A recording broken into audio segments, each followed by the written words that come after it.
요즘은 SNS나 유튜브 영상 같은 것을 보면서 굉장히 길이가 이렇게 짧아졌다는 것을 보게 됩니다. 사람들이 짧은 영상에 더 관심을 보이는 것 같습니다. 우연히 이 짧은 영상을 이렇게 보다가 어떤 영상을 보면서 좀 공감하게 되었습니다. 보신 분도 있으실 텐데요. 브래드리라고 하는 기업가의 영상이에요. 이분이 더 하드웨이라고 하는 책도 내시기도 했고 동기부여 연설가이기도 해요. 고등학교를 마치지 못했는데 성공을 했습니다. 100억대 자산가이기도 하고 특별히 이제 억만장자들을 이렇게 만나면서 인터뷰를 하고 또 이제 성공하고 싶은 사람들에게 동기부여하면서 컨설팅을 해주고 멘토링을 해주는 그런 분입니다. 브래드리가 화상 미팅을 통해서 몇 사람과 동시에 멘토링을 하는데 이런 질문을 멘티에게 합니다. 누군가 당신에게 현금으로 100억을 준다면 당신은 어떻겠습니까? 라는 질문이죠. 실제로 그런 일이 일어날지는 모르지만 여러분도 상상하는 것은 괜찮잖아요. 한번 상상을 해보시기 바랍니다. 캐시로 누가 100억을 내게 줍니다. 영상 속의 멘티가 이렇게 대답해요. 너무 기분이 좋을 것 같습니다. 구름 위로 날아다닐 것 같습니다. 그 영상에서 상대방의 표정이 정말 행복한 그런 표정을 짓습니다. 또 이렇게 브래드리가 질문을 해요. 만약 그 돈을 받고 난 뒤에 누가 당신을 기분 나쁘게 한다면 어떨 것 같습니까?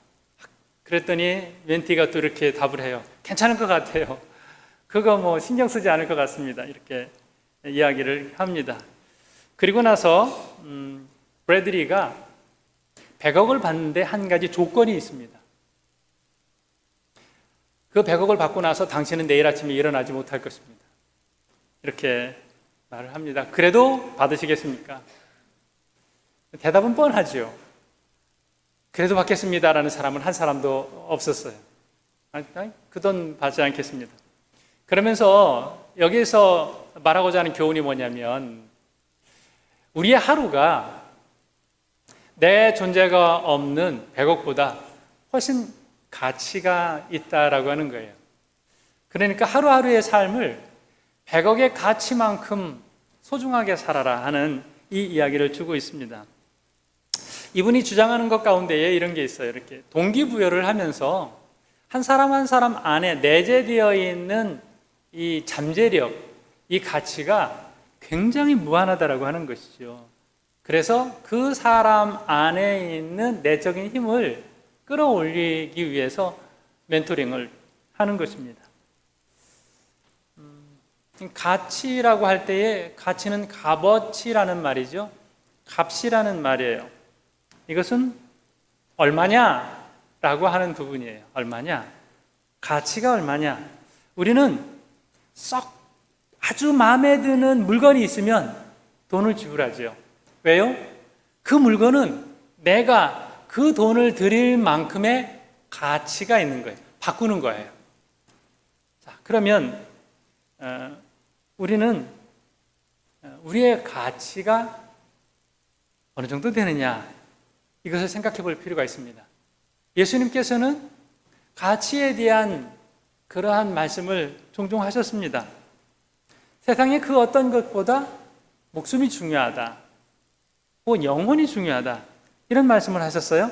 마가복음 8장 36절에 보면 사람이 만일 온 천하를 얻고도 자기 목숨을 잃으면 무엇이 유익하리요? 사람이 무엇을 주고 자기 목숨과 바꾸겠느냐? 이 말이 가치라는 말이죠. 그러면 그 어떤 것보다 가치 있는 것이 우리의 목숨이라는 거예요. 또 마태복음에도 그런 말씀 기억하시죠? 오른손이 범죄하면 찍어버리라. 그 오른손을 잃고 지옥에 빠지지 않는 것이 훨씬 낫다라는 거예요. 주님께서 우리에게 우리의 가치를 분명하게 알려주셨습니다. 주님께서 십자가에 희생하실 만큼 나의 가치가 크다. 마가복음 10장 45절 말씀이에요.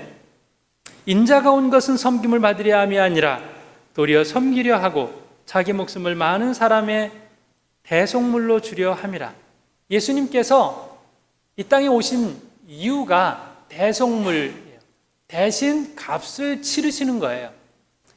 우리를 위해서, 나를 위해서 예수님께서 값을 지불하기 위하여서 이 땅에 오셨다. 그 값이 뭐예요? 죽음이죠? 십자가예요. 얼마나 내가 가치 있는 존재예요. 그러니까 우리는 스스로를 하찮게 여기면 안 돼요. 값 없이 여기면 안 돼요. 나도 그렇고요. 다른 교인도 마찬가지고 다른 사람도 마찬가지예요. 주님께서 그만한 가치가 있다고 말씀을 하셨어요. 그 값을 지불하셨어요. 그러니까 나를 함부로 대하면 안 되고 이웃을 함부로 대하면 안 되겠죠. 자, 누가복음 15장 7절의 말씀을 보니까요, 이런 말씀을 주님께서 하셨어요. 내가 너희에게 이르노니 이와 같이 죄인 한 사람이 회개하면 하늘에서는 회개할 것 없는 의인 99으로 말미암아 기뻐하는 것보다 더하리라. 이런 양의 비유를 통하여서 하신 말씀이에요. 그러니까 여기에서의 참된 가치는 뭡니까?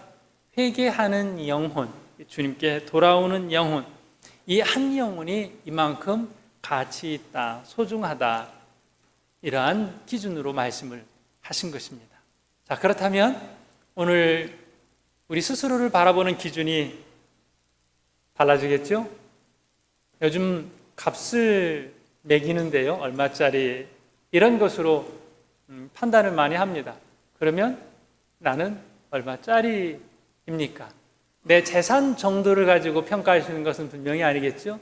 내가 얼마를 가지고 있느냐, 얼마를 사용하느냐보다 주님께서 나를 위해서 얼마를 지불하셨느냐, 이것이 굉장히 우리에게 있어서 큰 가치 기준이 되겠습니다. 그래서 우리는 온 천하보다 더 소중한 존재다. 이것이 결론이에요. 자, 오늘 말씀을 통하여서 우리가 알고자 하는 것은 교회에 대한 부분이에요. 교회 안에서 우리는 어떤 존재인지, 그리고 어떤 역할을 해야 되는지에 대한 말씀이 오늘 본문의 말씀입니다. 4장 4절의 말씀을 함께 보면요, 몸이 하나요 성령도 한 분이시니 이와 같이 너희가 부르심의 한 소망 안에서 부르심을 받았느니라. 지난주의 말씀에 우리가 하나 되게 하신 것을 힘써 지키라, 하나됨에 대한 말씀을 나누었습니다. 오늘 이 말씀에도 하나됨, 또 하나라는 이 통일성에 대해서, 일치성에 대해서 먼저 말씀을 하시고 그 다음에 다양성에 대해서 말씀을 하세요. 그러니까 교회 안에 일치성이 있고 다양성이 있습니다. 자, 몸이 하나요. 몸이 하나라는 말은 무슨 말씀이에요? 여기 몸이라고 하는 것은 교회라는 말씀이에요. 교회가 하나다. 우리 모두는 다 그리스도의 지체예요. 몸의 어느 부분이 되는 것인데요. 자, 이 지체라고 하는 부분이 몸의 어떤 부분이 아프면 몸 전체가 고통을 느끼잖아요. 탈무드에 이런 이야기가 있어요. 등이 서로 붙은 두 아이가 태어났습니다.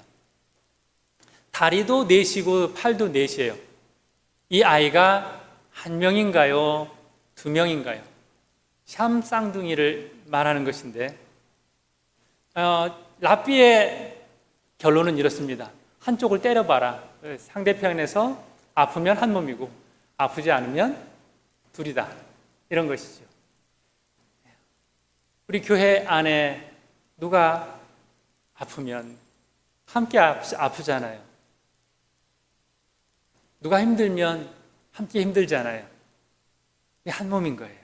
교회가 이런 존재다라고 말씀을 하십니다. 성령이 한 분이시다. 우리는 한 성령으로 구원받았고 성령의 힘에 의지해서 성화되어 가요. 우리 애가 조금씩 성령의 능력으로 변화되어 갑니다. 한 성령의 인도하심을 받는 것이죠. 그리고 한 소망 안에서 부르심을 받았다, 이렇게 기록하고 있습니다. 소망이라고 하는 것은 우리가 나아가야 될 방향입니다. 이스라엘 백성들이 애굽을 빠져나와서 가나안을 향해서 나아갑니다. 그 40년 기간 동안 굉장히 고통스러운 기간이죠. 그런데 그 공동체는 함께 견뎌나가는 거예요. 함께 서로, 물론 불평도 있었지만 용기를 북돋우면서 나아가는 거예요. 목표가 뭐예요? 소망이 뭐예요? 요단강을 건너서 가나안에 들어간다. 이것이 출애굽한 이스라엘 백성들의 한 소망이었습니다. 오늘 우리도 한 소망을 가지고 있습니다. 하나님의 나라를 이 땅에서 우리가 이루고 또 하나님의 나라를 향하여서 우리 가는 존재, 언젠가 우리가 다 하나님의 나라에 저 천국에 이른다. 이것이 같은 소망입니다. 그래서 기독교인의 가치관은 소망에 있습니다. 하나님 나라에 있는 거예요. 그 어떤 것보다 하나님 나라가 가장 가치 있다. 이것을 고백하는 신앙이 우리 모두에게 있어서 함께 있는 것이죠. 그래서 우리는 고백 공동체이고 소망 공동체이고 또 한 몸을 이룬 그러한 공동체인 것입니다. 교회 와서는 예배를 드리면서 말씀을 드리면서 맞아, 그 어떤 것보다 하나님이 우리에게 있어서 참된 가치지, 내가 흔들려서는 안 되지. 그러다가 세상으로 나가서는 또 제일 중요한 게 가치 기준이 바뀌어버릴 때가 있어요. 맞아, 신앙보다 이게 중요하지, 이거 없으면 안 되지. 그것 때문에 절망하고 그것 때문에 낙심하고 한다면 우리는 소망 공동체다 할 수 없겠죠. 이것은 잘못된 것입니다. 내 인생의 중심이 하나님이어야 되지 세상 물질이 되어서는 안 된다라고 하는 것입니다. 그렇기 때문에 우리가 온전한 신앙으로 나아가게 되면 소망 안에서, 한 소망 안에서 달려가게 되면 세상에서 어떤 어려움이 와도 흔들리지 않고 올곧이 나아갈 수 있다라고 하는 것입니다. 여러분들은 하나님 나라의 소망으로 살고 있습니까? 지난주에 미국에서 목회하는 친구 목사하고 또 통화를 하면서 최근에 있던 어려움 이야기를 함께 나누었습니다. 최근에 어머님께서 돌아가셨는데 위독하신 것을 알고 급하게 미국에서 고국으로 오게 됐어요.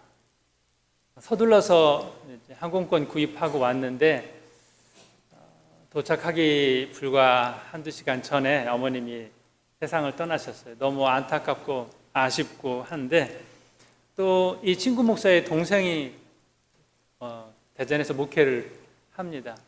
옆에서 어머니를 간호하고 또 임종을 지키고 이렇게 했는데 그 동생의 이야기가 은혜로웠습니다. 어머님께서 폐가 좋지가 않아서 힘드신 상황이었는데 또 코로나에 걸리셔서 회복을 못하시고 소천하시게 됐어요. 마지막에 면회도 제대로 하지 못하는 상황이었고요. 또 돌아가시기 전에 한 열흘 가까이 이제 곡기를 끊으신 그런 상태입니다. 근데 의사가 가족들한테 이제 며칠 후면 돌아가시게 되니까 이제 준비하십시오. 가족들한테 알린 거예요. 그런데 어머님이 그 소리를 들으셨어요. 어떨 것 같으세요? 돌아가신다 하더라도 더 치료를 해볼 거예요. 힘내세요. 이렇게 말씀드리고 싶은 것이 이제 자식들 입장이잖아요. 그런데 이제 사흘 넘기기가 어려우시겠어요. 이 통보의 소식을 어머님이 직접 들으시고요. 너무 기뻐하셨다는 거예요. 그 친구의 목소리를 통해서 이건 진짜구나라는 이 느낌이, 마음이 전달됐어요. 어머님이 그렇게 기뻐하셨다는 거예요. 이제 내가 천국 간다고, 이제 더 고통스럽지 않은 하나님의 나라에 간다고 그렇게 좋아하셨다는 거예요. 그러면서 마음에 뭉클한 감동이 전해져 왔습니다. 평소에도 늘 말씀 중심으로, 예배 중심으로, 또 가끔 미국에서 시차가 있으니까 예배 드릴 때 또 예배도 주일날에는 또 여러 번 어머님이 또 드리셨대요. 여러 번 드리셔도 온라인으로 드리는 예배인데 여러 번 드리셔도 그 예배를 그렇게 소중히 하셨다는 거예요. 미국에서 아들이 전화를 했으면 예배 중간에 멈추고 아들과 통화하고 또 예배를 드릴 수도 있을 수 있을 겁니다. 그런데 나 지금 하나님 앞에 예배 드리는 시간이니까 전화하지 마. 이렇게 말씀하시곤 했다는 것이죠. 그 평소에 하나님 중심으로 사셨던 어머님께서 또 하늘나라의 소망을 두고서 마지막 임종의 순간도 그렇게 은혜롭고 감동적이었다라는 이 소식을 전해 왔습니다. 여러분, 하늘의 소망을 둔 우리 그리스도인들은 마지막의 모습이 이와 같이 같아야 되지 않을까요? 누구나 할 것 없이. 그분은 목사님의 사모님이셨어요. 그 사모님이니까 당연하지. 이렇게 할 수 있는 것이 아니에요. 모든 그리스도인들이 이 소망을 가지고 살아가는 거거든요. 그래서 삶이 아름다운 것이고 죽음도 또한 아름다운 것이에요. 우리가 살아가는 동안 하나님 이외에 다른 것에 소망을 두게 되면요, 이러한 임종을 맞기가 굉장히 어렵습니다. 어떻게든지 더 살고자 애쓰는, 그리고 초라한 믿음, 이 사람이 정말 믿음이 있었나 싶을 정도로 그러한 초라한 모습으로 마지막을 장식하게 되는 경우가 많습니다. 자, 오늘 이 말씀을 통하여서 우리가 한 공동체이고 한 성령 안에서 은혜를 받고 또 한 소망 안에서 살아가는 사람들이다. 그렇지만 다르다. 이 말씀을 여기서 주고 있습니다. 뭐가 다릅니까? 자, 7절의 말씀을 한번 보십시오. 우리 각 사람에게 그리스도의 선물의 분량대로 은혜를 주셨나니. 자, 각 사람에게 주셨나니. 각각 다 다르게 주셨습니다. 분량대로 주셨나니. 그러면 이 주신 양이 좀 다르고 또 내용물도 다르고 이럴 수 있다라고 하는 것입니다. 자, 여기서 은혜라는 말은 선물이라는 말이에요. 또 은사라는 말이기도 합니다. 다 같은 말이에요. 하나님께서 우리가 교회를 섬길 수 있도록 다른 선물을 우리들에게 주셨습니다. 이 다양성, 이것이 우리에게 있어서 축복입니다. 세상은 자꾸 획일적으로 가고자 이렇게 이끌어가는 경우들이 많이 있습니다. 그런데 아름다움은 성령과 믿음과 소망과 이런 것들은 일치하지만 이외에는 다양한 것이, 다른 것이, 그것이 좋은 것이고 아름다운 것입니다. 그럼 어떤 다양성이 있습니까? 11절의 말씀을 보면요, 그가 어떤 사람은 사도로, 어떤 사람은 선지자로, 어떤 사람은 복음 전하는 자로, 어떤 사람은 목사와 교사로 삼으셨으니.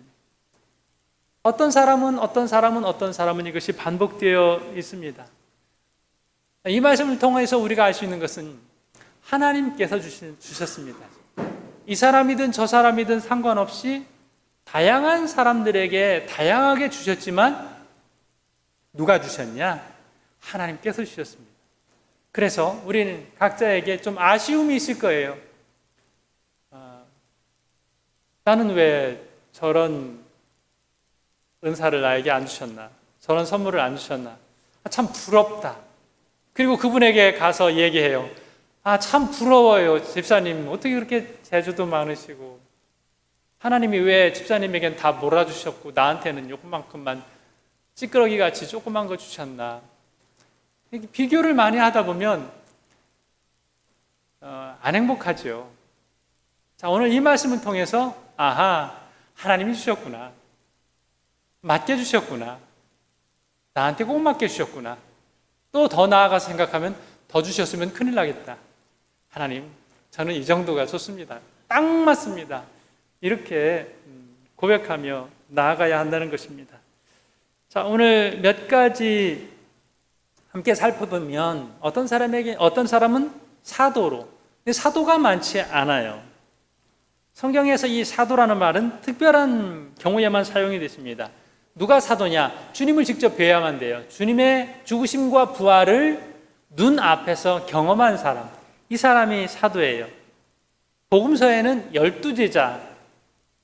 12제자가 사도행전으로 넘어가면 사도가 됩니다. 여기 한 명이 더 추가가 되죠. 물론 가룟 유다 대신 마띠아가 추가되지만 또 13번째 사도로 바울이 추가가 됩니다. 나도 만났다. 나도 주님을 만났다. 나도 사도다. 그래서 바울이 편지를 쓸 때마다 자기 변호를 종종 합니다. 나도 주님을 만났다. 나도 사도다. 내가 사도가 아니냐. 영향력은 굉장히 큰데 어떤 사람들은 좀 무시했나 봐요. 사도 아니다. 이렇게 사도로서 권위를 가지고 복음을 전하려고 바울이 이런 이야기를 했습니다. 그럼 제자는 누구인가? 사도행전으로 넘어와서 제자는 예수를 믿는 사람들은 다 제자라고 불렀어요. 그러면 오늘 저와 여러분도 그리스도의 제자 이렇게 부를 수 있는 것입니다. 그 다음에 선지자가 있죠. 선지자란 하나님으로부터 직접 계시를 받아서 사람들에게 말씀을 전하는 사람, 이 사람이 선지자입니다. 담대하게 말하다, 이 뜻을 가지고 있는 사람이 선지자예요. 그러니까 하나님께서 특별하게 고용하셔서 하나님의 뜻을 사람들이 잘 알아듣도록 말하는 사람, 이 사람이 선지자고요. 그 다음에는 복음 전하는 자가 있어요. 성령의 뜨거운 감동을 받아서 복음을 직접 믿지 않는 사람들에게 전하는 사람. 이 역할은 다양했습니다.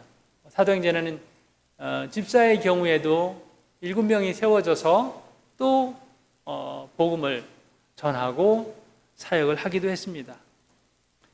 가슴으로 복음을 뜨겁게 전하는 사람, 이 사람이 복음 전하는 사람이에요. 그 다음에는 목사와 교사가 있는데 이 말은 동의어이기도 해요. 목사 곧 교사. 어떤 역할을 감당하냐면 교회라고 하는 조직이 생겨나면서 그때 비로소 목사와 교사가 생겨나게 됐습니다. 너희는 내가 너에게 분부한 것을 가르쳐 지키게 하라. 이 역할이에요. 가르치는 역할, 지키게 하는 역할을 하는 그러한 역할이 교회 안에서 목사와 교사입니다. 자, 오늘날 우리에게 이 말씀을 적용을 한다면 교회 안에서 있는 다양한 사역들을 다 포함한다라고 생각하면 좋겠습니다. 우리 각자가 하나님의 영광을 위해서, 교회를 위해서 하는 역할들이 다양합니다. 이 모든 것, 누구는 보이는 데에서 사역할 수 있고 누구는 보이지 않는 곳에서 사역할 수 있습니다. 이 모든 것이 다 포함이 된다. 나도 여기에 포함이 된다. 하나님께서 내게 맡기셨고 나에게 꼭 맞게 맡기셨고 이것은 나에게 있어서 소중한 것이다. 이것을 꼭 기억하고 감사하는 저와 여러분이 되실 수 있기를 바랍니다. 자, 그러면 왜 세우셨을까? 이 질문을 우리가 해야 되겠죠? 각각 분량대로 하나님께서 선물을 주시고 은혜를 주시고 은사를 주셨는데 왜 주셨을까? 목적이 있습니다. 3가지 목적이 오늘 본문에 있어요. 하나는 성도를 온전케 하기 위함이에요. 여기서 온전케 한다는 말은 어긋난 그 골절을, 어긋난 뼈를 맞춘다 할 때에 사용되는 말입니다. 의학 용어예요. 부러진 뼈를 잘 맞추어서 회복시킬 때 사용되던 이 용어가 교회에서 사용이 된 것이죠. 비슷한 말로 장비를 잘 갖춘다, 완성시킨다, 재생시킨다, 이런 다양한 의미가 있어요. 이것이 온전케 한다는 말에 담겨져 있는 뜻입니다. 그래서 우리는 하나님께로부터 부여받은 은혜의 선물을 교회를 온전케 하는 데에 사용하는 것이죠. 내가 가진 은사를 사용하여서 다른 성도를 온전케 합니다. 우리는 각각의 고유의 기능들이 있습니다. 그것이 내가 하나님으로부터 이러한 재능을 받았습니다. 내가 하나님으로부터 이러한 직분을 받았습니다. 이런 역할이 내가 교회에서 있습니다. 그러면 그것을 통하여서 온전케 하는 거예요.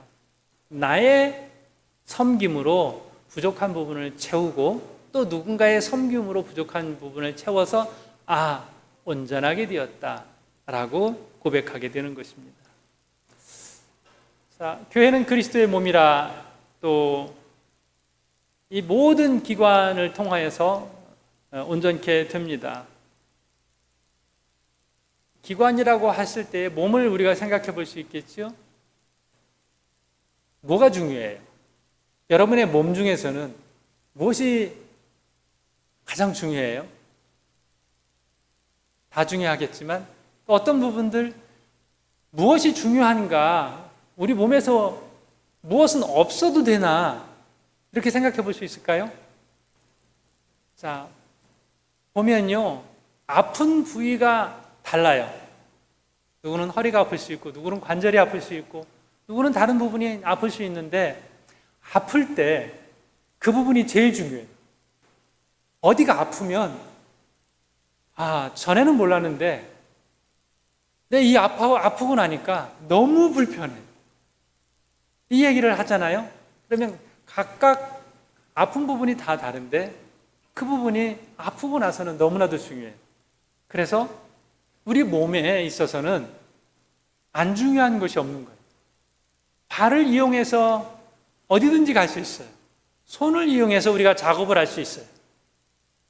입을 이용해서 음식물을 섭취해요. 귀를 통해서 들어요. 눈을 통해서 봅니다.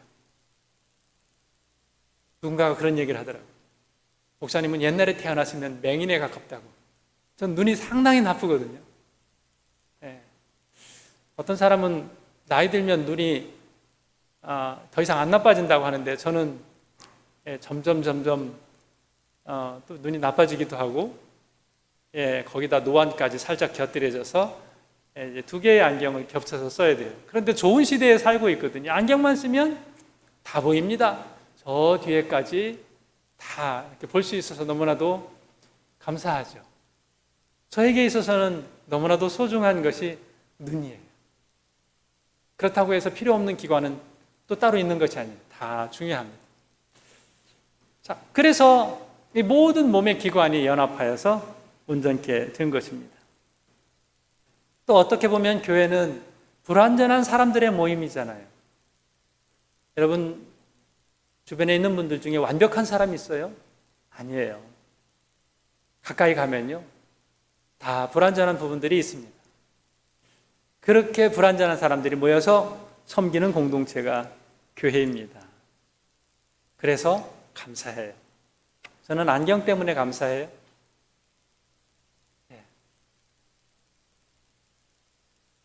우리의 몸에 다 있어서 감사한데요. 이렇게 생각해 볼 수 있습니다.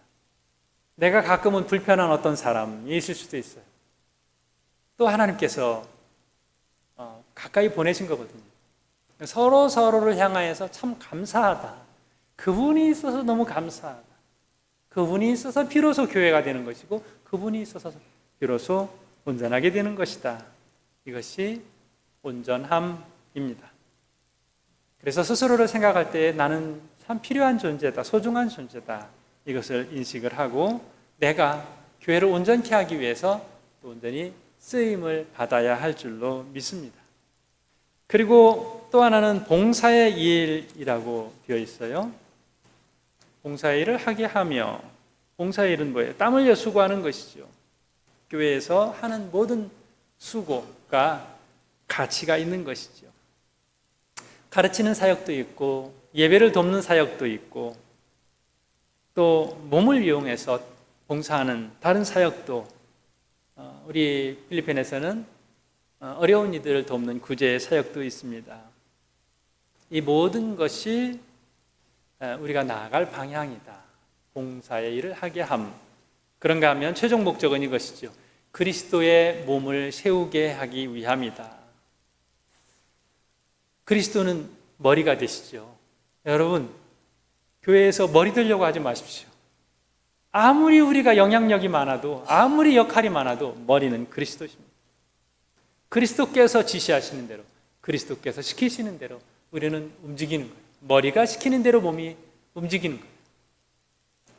그리스도께서 머리 되시고 우리는 다 몸이에요. 그렇다면 그리스도의 몸을 세우게 하려는 것이다. 이 말씀은 우리는 그리스도의 분부에 따라서, 그리스도의 뜻에 따라서 움직이는 기관이다. 이렇게 인지를 해야 하겠습니다. 하나님은 공평하십니다. 분량대로 주셨어요. 은사에 있어서 우리는 달란트의 비율을 생각합니다. 달란트의 비율을 주님께서 말씀하실 때에 세 사람에게 각각 나눠주었습니다. 어떤 사람은 5달란트를, 어떤 사람은 2달란트를, 어떤 사람에게는 1달란트를. 만약에 1달란트를 받은 사람에게 5달란트를 주었다면 그는 어떻게 했을까요? 그는 5달란트를 묻어두었을 것입니다. 하나도 이윤을 남기지 못했을 거예요. 그러면 그 5달란트는 낭비가 되는 것이죠. 그 사람은 1달란트를 감당할 수 있는 역량이 있었는데 그것을 감당하지 못했습니다. 분량대로 준 것이죠. 자, 오늘 이렇게 5달란트 능력을 가지고 있는 이에게 5달란트를 주는 것이 공평이에요. 하나님의 공평이에요. 하나님께서, 공평하신 하나님께서 내게 선물을 또 주셨습니다. 그런데 우리는 부족한 것, 없는 것을 많이 생각하는데 하나님께서 내게 주신 것을 나는 잘 사용하고 있는가? 이것을 우리가 생각해 볼 수 있어야 합니다. 하나님께서 내게 은사를 주셨어요. 선물을 주셨어요. 은혜를 주셨어요. 그런데 나는 어떻게 사용하고 있는가? 이 굉장히 우리 스스로에게 중요한 질문이 되는 것입니다. 우선 내게 선물을 주신 하나님 앞에 감사해야 되겠죠? 감사합니다. 그리고 기도해야 할 것입니다. 하나님, 쓰임받게 하여 주옵소서. 사용하여 주옵소서. 내 것을 사용하여 주옵소서. 내가 주님을 위해서 일하게 하옵소서. 하나님, 내가 앞서서 섬기는 사람이 되게 하옵소서. 감사하고 온전히 귀하게 하나님의 영광을 위해서, 머리 대신 주님을 위해서 쓰임받는 저와 여러분이 되시기를 주님의 이름으로 축복합니다.